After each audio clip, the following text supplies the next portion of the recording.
জি, আসসালামু আলাইকুম। আজ আপনাদের একটা বিশেষ কথা বলতে চাই। যেহেতু রমজান আগামীকাল থেকে শুরু, তারাবির একটা বিশেষ ব্যাপার থাকে। আজকে রাত্রের থেকেই তারাবির একটা বিশেষ ব্যাপার। তারাবি 8 রেকাত পড়বেন না 20 রেকাত পড়বেন, এই নিয়ে এক দল আর এক দলের উপরে কাদা ছোড়াছুড়ি। আর এক দল ওকে কাফের ফতোয়া দেয়, ওর নামাজ হয় না, ওর বেদাত। আরেকজনা বলে ও মুসলিমই না। আপনি কি করবেন সাধারণ একজন মুসলিম হয়ে? আপনার সাধারণ মুসলিম হয়ে আপনাকে কোরআন পড়তে হবে। কেন? আল ফুরকান, সত্য মিথ্যা পার্থক্যকারী হচ্ছে পৃথিবীতে যা কিছু আছে তার সত্য মিথ্যা পার্থক্যকারী আপনি কোরআন দিয়ে যাচাই করে নিতে পারবেন। চলুন, কোরআনে তারাবির বিষয়ে বিশেষ কোনো বর্ণনা নেই। আপনি সামান্য দূরে কাতে নামাজের স্ট্রাকচার কোরআন দিয়ে প্রমাণ করতে পারবেন না, আপনাকে হাদিসে যেতে হবে। তাও হাদিস দিয়েও সম্পূর্ণ প্রমাণ করতে পারবেন না।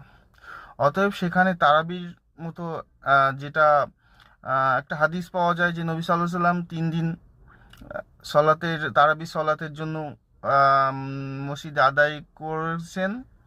সেটা ফরজ হয়ে যাওয়ার ভয়ে তিনি আর তারাবি পড়তে যাননি জমাতবদ্ধভাবে।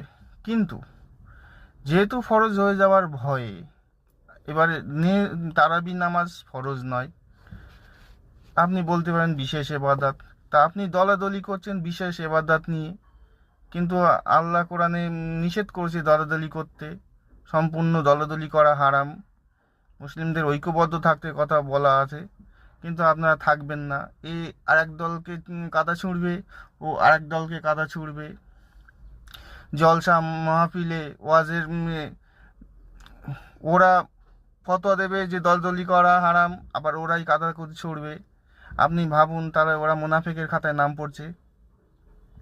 যে আপনার কোরআনে সঠিক পথে ডাকবে, আবার আপনাকে দলাদলি করা শেখাবে, তাহলে দুমুখো সাপ হয়ে গেল না? তা আপনার একজন সাধারণ মুসলিম, আপনাকে যাচাই বাছাই করতে হবে যে এই ওয়াজ মাহফিল গরম করছে, ওই ওয়াজ শুনে যদি আপনি চলেন, আপনি পথভ্রষ্ট হয়ে যাওয়ার আপনার সম্ভাবনা আছে। আবার উল্টো আমরা বললে আমাদের বলবে আমরা ইহুদিদের দালাল, আমরা আহলে কোরআন, আমরা হচ্ছি বিভিন্ন রকম আমাদের ফতোয়া দিয়ে থাকে। তো আপনারা যাচাই বাছাই করুন। আপনি ইবাদত করছেন, বিশেষ ইবাদত, ভালো কথা, কিন্তু দলাদলিতে যাবেন না। তোর নামাজ হয় না, না তোর নামাজ হয় না। কেন ভাই? সবার নামাজ হয়, সবার সব কিছুই হয়। আপনি ভুলের মধ্যে আছেন, সেটা আপনি একবার যাচাই করে নিন। কোরআন হচ্ছে আল ফুরকান।